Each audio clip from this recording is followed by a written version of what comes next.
Blower ba yan? Pwede ba yung blower sa buhok na mainit? Matagal lang po makaluto.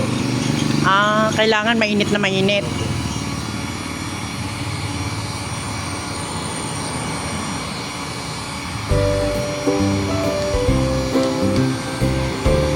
Ano yan, kabilaan? Yan. Hindi po. Akala ko sa loob ka ilalagay. Sa loob po siya ilalagay. Niluluto lang po siya sa harap. Ah, ganun pa rin.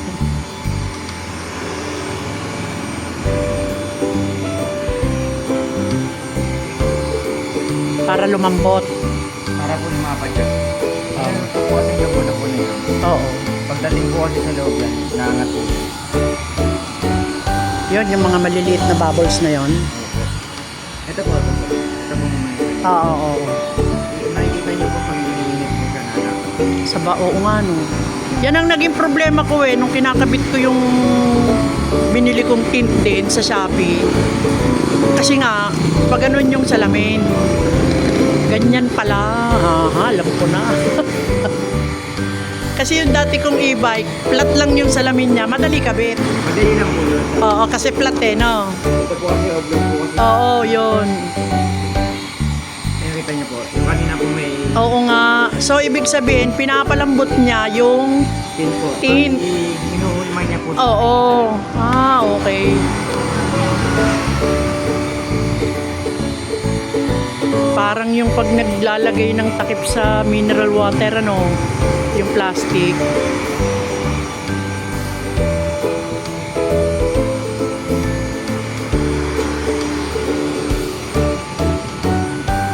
Ganyan pala siya.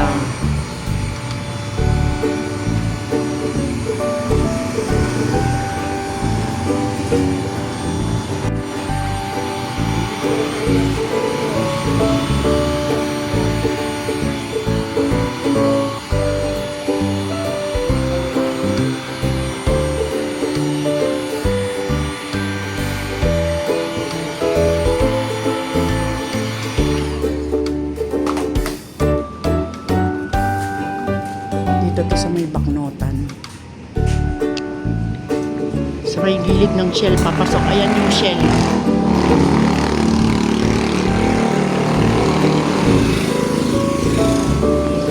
Yun yung mga tin.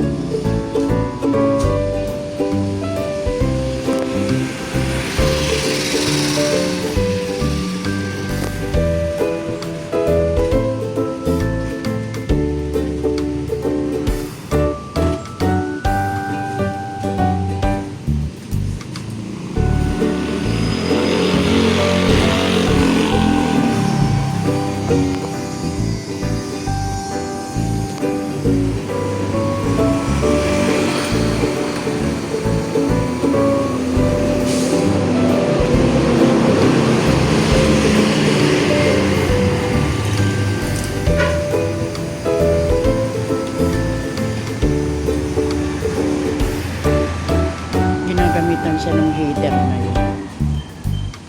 Kaya pala humuhulma siya. Ah, ang init pala yun.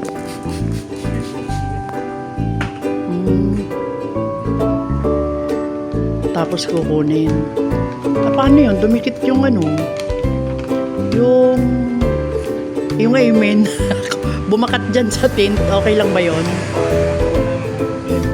Ah, Lapat naman po kasi may adhesive naman po ang tin po. mabubura siya. Bali, nakaano lang po.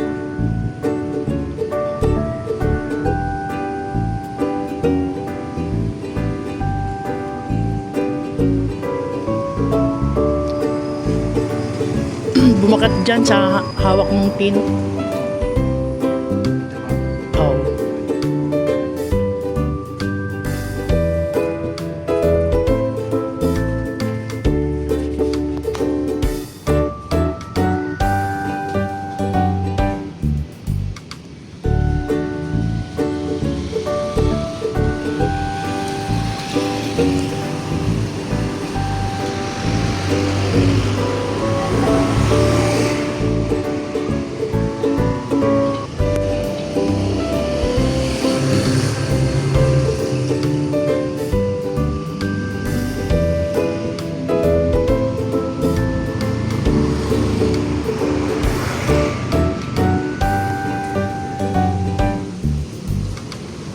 pala, pinasok-pasok ko pa, no?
Okay na? Galing naman. Nasa to po, hindi may isang po talaga. Okay. Pampainit. Okay. Ayan siya. Meron na. Kabit na. Thank you. Meron na. Hindi na ako masisilo. Lagi ako nakaganyan sa loob eh. Silaw ayaw, ma'am. Sisilaw ayaw, lalo pag tutok yung araw. Yun nga, mga gantong oras yan. Nakaganon na ako. Inaatras ko na yung ulo ko.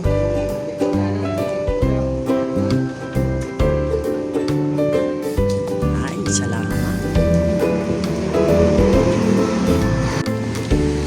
Pinalagyan ko na rin pati baba.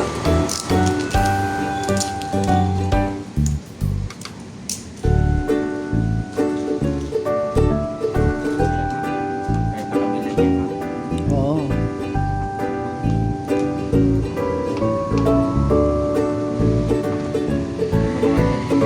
Oo nga eh. Yan ang naging problema ko nung nagkakabit ako ng tin. Sabi ko, bakit hindi nawawala? Ito yung mga yan. Hanggang nagkanda lukot-lukot na lang siya. Yun pala, iniinit.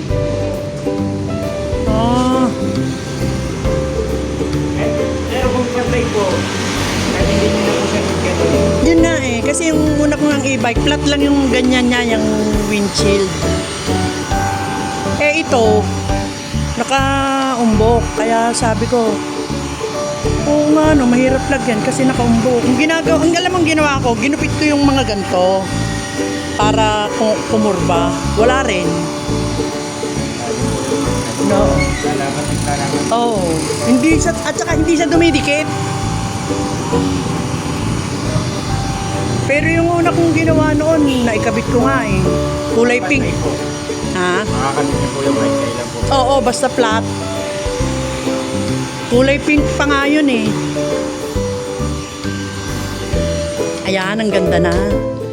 Tapos, kapapanood ko ng YouTube, may napanood ako na nag-comment siya na ang ilagay daw, ganto, hati, itong gitna wala. Okay, Sabi ko, oo nga, mas maganda yung ganun. po talaga recommend. Oo. Kasi yung iba, taas lang, o kaya buo.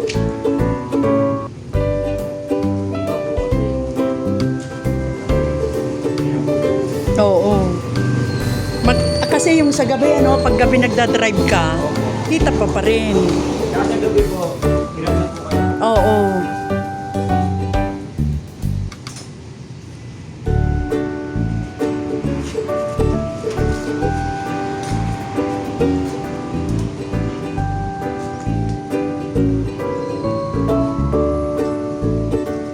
Pantay siya, ha?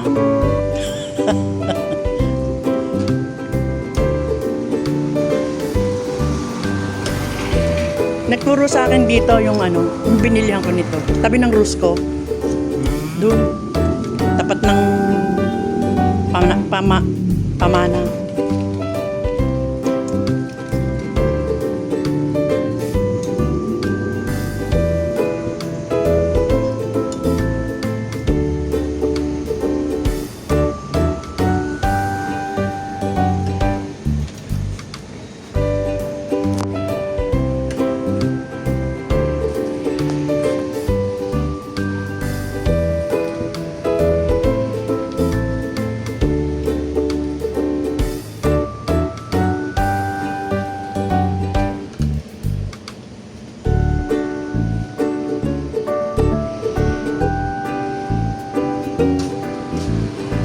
Nice.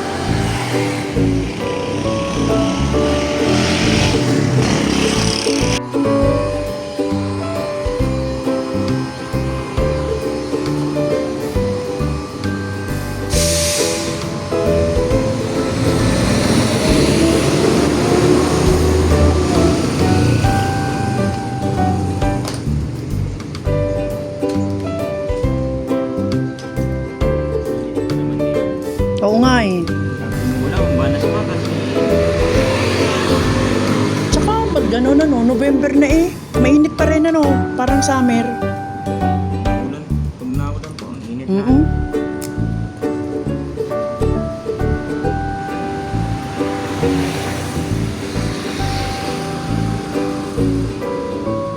Buti na lang malapit lang dito kasi sa lang naman ako sa Halang. Sa may Pure Gold.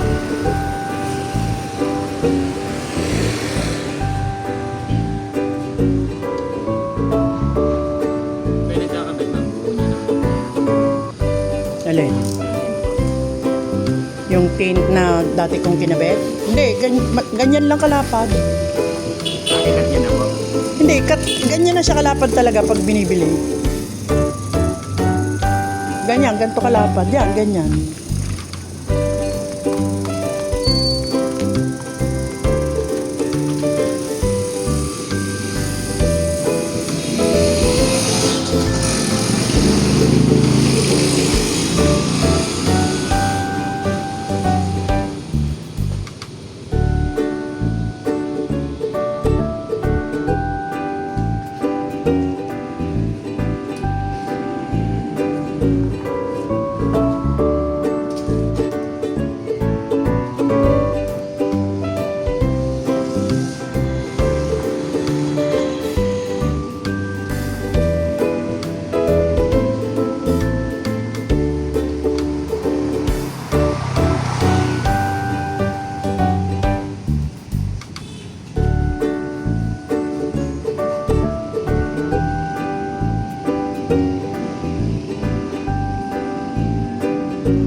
Hindi ko Nasa ko naman po.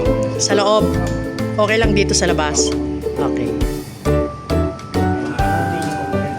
Ang ganda na. Hindi na ako may